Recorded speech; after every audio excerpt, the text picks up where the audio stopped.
Salut YouTube. Bon, aujourd'hui, on va parler d'un aspect incontournable en Thaïlande. Pour certains, il évoque de merveilleux souvenirs comme des belles soirées passées. D'autres y ont même trouvé l'amour, mais pour certains, ça s'est terminé en déception amoureuse. Voire pire encore, la perte de toutes leurs économies. On va bien sûr parler des hôtesses en Thaïlande, les filles de bar, les lady bars. Mais avant ça, je voulais vous parler du partenaire de cette vidéo, Ubigi. C'est pour vous faciliter la vie lors de vos voyages à l'étranger, notamment si vous comptez venir en Thaïlande. Au lieu de courir partout, chercher une SIM à l'aéroport, eh bien, il y a Ubigi. C'est une application sur le téléphone, ça vous permet d'avoir une eSIM pour accéder à Internet et ça dans plus de 200 destinations. C'est ultra simple à utiliser, c'est justement ça la force de ce service. Vous téléchargez l'application, vous l'ouvrez, vous choisissez la destination, puis le nombre de gigas dont vous avez besoin. Et voilà, vous avez accès à Internet. Vous n'avez même pas besoin de crédit ou Wi-Fi sur votre téléphone pour acheter ou recharger de la data sur Ubigi. Et en plus, c'est français. Alors n'hésitez pas à cliquer sur le lien dans la description. Utilisez le code FALANG pour avoir 10% de réduction. Et encore merci à Ubigi de sponsoriser cette vidéo.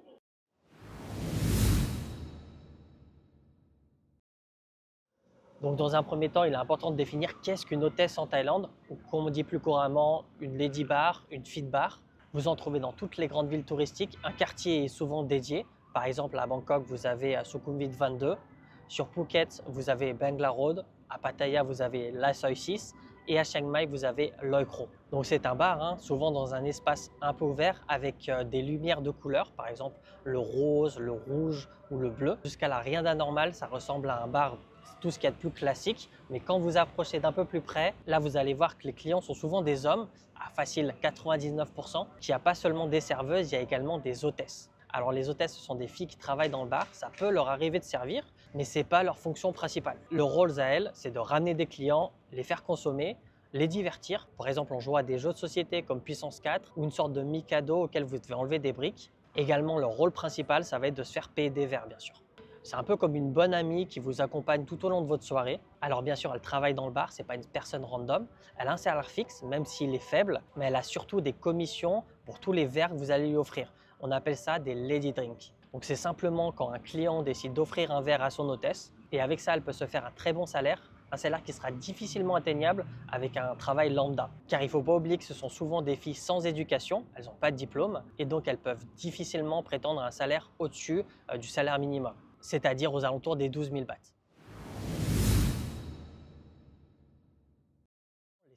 Donc comme je le disais avant, les lady bars, les hôtesses, elles ont un salaire fixe qui va souvent se situer entre 8 000 et 12 000 bahts, qui va couvrir en fait le temps passé dans le bar. Elles vont y rester en général entre 8 à 10 heures par jour, 6 jours sur 7, voire même 7 jours sur 7 pour les plus courageuses. Et elles vont souvent finir leur service aux alentours de 2 heures du mat. Donc comme je vous le disais un peu plus tôt, elle va également avoir des commissions des lady drinks. Ça va être aux alentours de 30% du verre. Donc par exemple, un verre à 150 bahts, elle va toucher environ 50 bahts. Donc juste avec les lady drinks, elle peut se faire facilement entre 5 000 et 20 000 bahts supplémentaires par mois, ce qui est déjà plus que son salaire de base. Il existe également bien sûr des pourboires, comme vous avez dans tous les restaurants. Un client va être satisfait et va laisser un petit billet. Donc c'est de l'argent supplémentaire qu'elle peut se faire. Donc en général, ça va être quelques centaines de bahts, mais multiplié par le nombre de clients et par le nombre de soirs travaillés sur un mois, ça fait un beau petit pactole. À côté de ça, il existe aussi ce qu'on appelle les bar fines. C'est en fait pour laisser l'hôtesse partir avant la fin de son service. Ça lui donne donc le droit de quitter le bar avant la fermeture. Alors ça va dépendre des bars, mais en général, que ça soit une journée complète ou une heure avant la fin du service, le prix du bar fine va rester le même. Concernant justement le tarif du bar fine, pareil, ça va dépendre des endroits, mais ça se situe entre 500 à 1000 bahts. Et c'est seulement après discussion entre un client et une hôtesse qu'un bar fine peut se mettre en place. Ça peut arriver que le client fasse ça à son hôtesse pour lui faire plaisir afin qu'elle puisse rentrer chez elle plus tôt, ou alors qu'il puisse partir dans un after, en soirée, en boîte de nuit par exemple. C'est pas forcément synonyme d'un extra, si vous voyez ce que je veux dire, mais ça on aura l'occasion d'en reparler plus tard. Et c'est pour ça d'ailleurs que le travail d'hôtesse, ça se limite pas uniquement à serveuse. C'est beaucoup plus que ça, c'est être une accompagnante, une compagnie à son client. Et c'est pas pour rien que les profils types de leurs clients, c'est un peu ça. Ça va être des hommes âgés, souvent à la retraite, célibataires, en manque d'affection et de relations sociales. Même si on peut y trouver tout type de personnes, dont des jeunes, qui vont pour se divertir, que ce soit seul ou en groupe. Pour revenir à leur salaire, si on comptabilise l'ensemble, elles peuvent avoir en moyenne des mois qui vont se situer entre 30 000 et 50 000 bahts, voire plus de 100 000 bahts pour les plus fortes, pour les plus belles.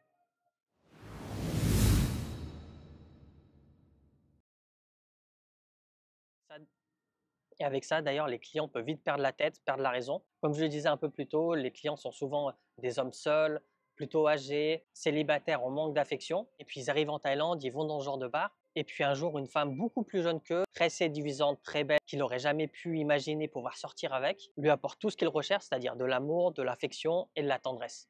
De plus, ce sont souvent des touristes qui savent pas trop ce que c'est un peu que le travail de Lady Bar, car ils comprennent pas le métier déjà, mais aussi la culture, et pensent naïvement que si ces filles-là sont autant attentionnées envers lui, c'est forcément qu'il y a du feeling, il y a de l'amour. Alors parfois il peut y avoir de l'amour, hein, mais je doute que ça soit dans la majorité des cas. Pour la majorité de ces étrangers-là, ils les voient simplement comme une serveuse normale dans un bar qu'on pourrait en retrouver dans nos pays, en France notamment. Et le fait qu'elle décide de l'accompagner tout au long de la soirée, c'est forcément qu'il y a un feeling, il y a quelque chose. Et avec tout ça, forcément, il peut tomber amoureux de son hôtesse. Après, il y a plusieurs types de profils. Il y en a certains qui vont juste revenir tous les soirs, consommer régulièrement à ce bar avec cette hôtesse, lâcher quelques centaines d'euros par soir en lady drink, voire même pour certains, ils vont payer régulièrement le bar fine afin que cette fille n'ait pas à travailler et qu'ils puissent sortir ensemble, que ce soit à la plage, faire du shopping ou partir en soirée dans des boîtes de nuit ou dans des afters. Et d'autres vont même jusqu'à envoyer un salaire tous les mois à leur hôtesse une fois qu'ils sont rentrés en France pour les aider à sortir de la misère.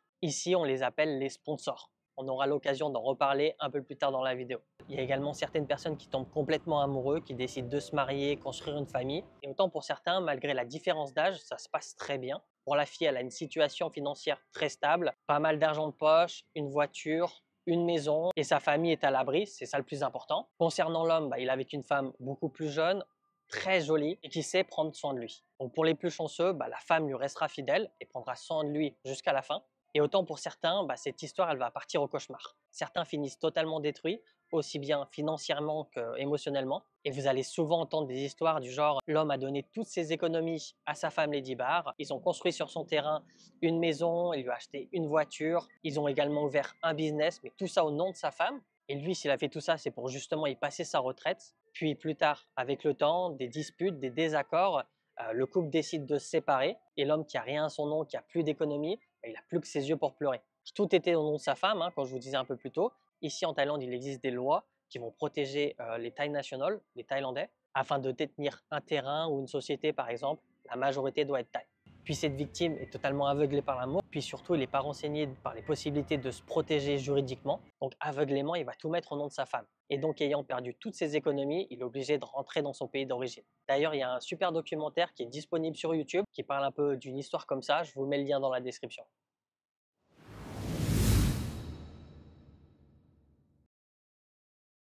Alors, comme une technique bien ficelée, le mode opérateur est souvent le même. Elle va rabattre un client, le tirer par le bras, lui dire de venir, l'amener jusqu'au bar, lui demander bien sûr ce qu'il souhaite prendre et va commencer à faire connaissance avec un anglais approximatif du genre What's your name? First time Thailand? How long you stay Thailand? Puis si le client n'a pas offert de verre à l'hôtesse par lui-même, elle va lui demander directement de se faire offrir un verre, sinon elle va aller voir d'autres clients. Donc en plus de parler, comme je vous disais, elle va vraiment le divertir. Donc ils vont jouer à des jeux de société, par exemple Puissance 4, ou même encore faire un billard. D'ailleurs, les Thaïs sont très fortes au billard. Et souvent, pour rendre la partie un peu plus intéressante, ils vont jouer de l'argent ou alors jouer un verre. Le perdant devra payer son verre. Et puis si la soirée se passe bien, ils vont s'échanger les contacts pour pouvoir communiquer une fois que tout le monde est chez soi. Et puis pourquoi pas se donner rendez-vous un autre soir dans ce même bar. Qu'avec le temps, à force de discuter, de se rencontrer, l'homme finit par s'attacher et aimerait passer plus de temps avec cette femme.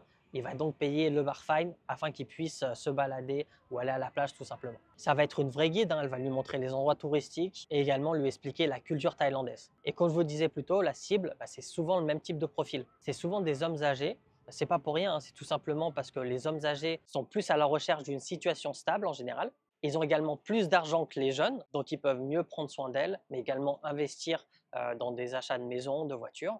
Ils tombent plus facilement amoureux parce que ils sont âgés, ils rencontrent une femme plus jeune, très belle. C'est difficile de résister à son charme. Attention, ça ne veut pas dire que les jeunes ne sont pas épargnés, hein. Il y a beaucoup de jeunes qui se font arnaquer d'ailleurs. Il y en a beaucoup qui tombent amoureux avec le même mode opératoire. Et souvent, ce sont des jeunes qui n'ont pas trop la cote dans leur pays d'origine, par exemple en France, qui n'ont jamais eu de copine ou alors qui ont très peu d'expérience avec les femmes.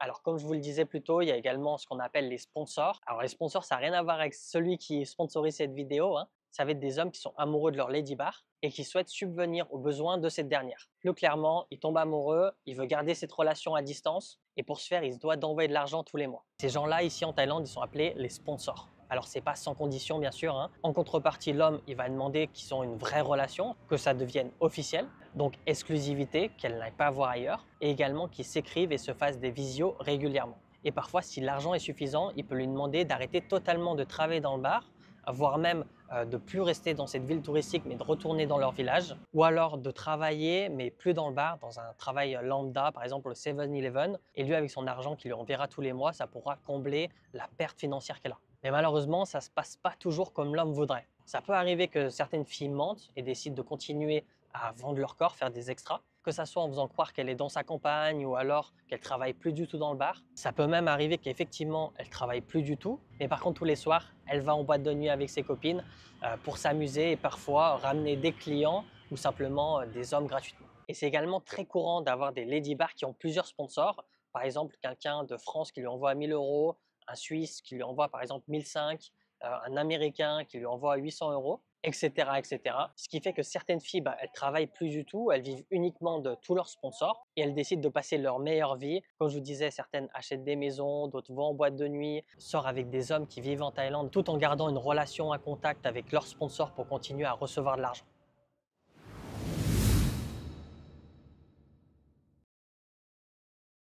Alors, j'en ai parlé un petit peu plus tôt dans la vidéo, mais c'est tellement complexe que je voulais vraiment utiliser une partie pour approfondir le sujet. Alors déjà, pour ceux qui ne savent pas, malgré l'image sulfureuse qu'a la Thaïlande, la prostitution est interdite. Donc forcément, les maisons closes aussi. Ça, c'est la loi. Dans les faits, c'est un petit peu différent. Concernant les filles de bar qui sont engagées donc dans un bar, c'est pas du tout un Mac. Quand un bar engage une hôtesse, c'est vraiment pour qu'il puisse ramener des clients et puis le faire consommer. S'il y a des extras, le bar ne touchera rien. Et donc, si les filles ne se présentent pas ou partent avant la fin de leur service, il y a un manque à gagner. S'il n'y a plus aucune fille dans le bar, forcément, il y aura beaucoup moins de clients qui vont se présenter et le chiffre d'affaires en bâtiront. Et c'est exactement pour ça qu'il y a ce qu'on appelle le bar fine. Ils ont mis en place une amende pour que les filles ne puissent pas partir comme ça avant la fin du service. Donc dans le bar, c'est pas un bordel. Ensuite, chaque fille est libre de faire ce qu'elle souhaite. Certaines filles qui ont besoin d'argent peuvent être amenées à vendre leur service, vendre des extras, que ça soit avant de travailler ou alors une fois que le bar est fermé pour que le client n'ait pas à payer un bar fine, ou alors suite justement à un bar fine si le client ne veut pas attendre. Il existe également certaines filles qui peuvent être amenées à faire ce genre de choses, mais que pendant une courte période parce qu'elles ont une besoin urgente d'argent. Par exemple, elles ont des dettes ou un membre de leur famille est malade, il y a beaucoup d'argent à sortir d'un coup. Et certaines filles n'ont jamais offert service et ne le feront jamais, que ce soit d'un niveau éthique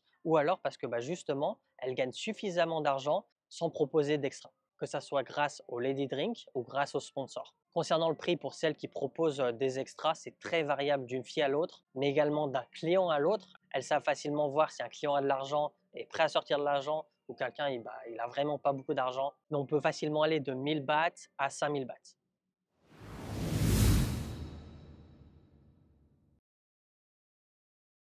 Un peu plus tôt, on avait parlé des clients qui tombent amoureux de leur hôtesse, mais il existe une autre arnaque, même si celle-ci est plutôt rare, c'est que le client se retrouve avec une note beaucoup plus élevée qu'il aurait dû avoir. Le prix par verre est multiplié par des dizaines, des lady drinks à plus de 1000 bahts, ou alors des lady drinks imaginaires qu'il n'a pas offert, ou des taxes extrêmement élevées. Et on se retrouve avec une note avoisinant les 10 000 bahts et plus encore. Certains clients se sont piégés et ne trouvent pas d'autre solution que devoir payer la note, même si c'est une arnaque. Et pour d'autres personnes, le ton monte, ça part en embrouille et parfois ça peut finir en passage en tabac. Je tiens à repréciser que c'est extrêmement rare, mais il y a déjà eu des histoires de ce type, pour en voir notamment sur Reddit en anglais. Il existe également une autre arnaque beaucoup plus courante. Ça se passe souvent dans les boîtes de nuit, dans les grosses villes bien sûr, là où il y a beaucoup plus de lady bars, celles qui sont axées pour les étrangers, je veux dire. Donc vous êtes en boîte de nuit, vous passez une bonne soirée, vous rencontrez une fille, donc vous pensez la draguer, donc vous l'invitez à boire un verre, la soirée se termine et vous lui proposez de rentrer chez vous à l'hôtel. Elle accepte. Vous passez donc la nuit avec elle, vous faites ce que vous avez à faire. Et puis le lendemain matin, elle vous demande de l'argent. Vous comprenez pas, après la dispute, le ton monte et donc vous vous sentez obligé de payer. Et ça peut arriver assez souvent dans les boîtes de nuit qui sont fréquentées par des filles qui vendent leurs services. C'est pour ça que si vous allez dans ce genre d'endroit, c'est important de demander le travail qu'elle fait pour être sûr qu'il n'y ait pas de problème par la suite. Et si vous voulez mieux comprendre la prostitution en Thaïlande, j'ai fait une vidéo complète à ce sujet-là, je vous mets le lien dans la description. Je tenais à remercier encore une fois Ubigui qui sponsorise cette vidéo, car souvent sur YouTube, malheureusement, ce genre de vidéos, elles sont démonétisées. C'est des sujets un peu sensibles. D'ailleurs, si vous voulez utiliser Ubigui, utilisez le code Phalanx, ça vous permet d'avoir 10% de réduction. On arrive donc à la fin de cette vidéo. N'oubliez pas de liker si ça vous a plu. Si vous, personnellement, ou vos amis ont eu ce genre d'expérience, n'hésitez pas à le mettre en commentaire. N'oubliez pas de vous abonner si ce n'est pas déjà fait. Et moi, je vous dis à la prochaine.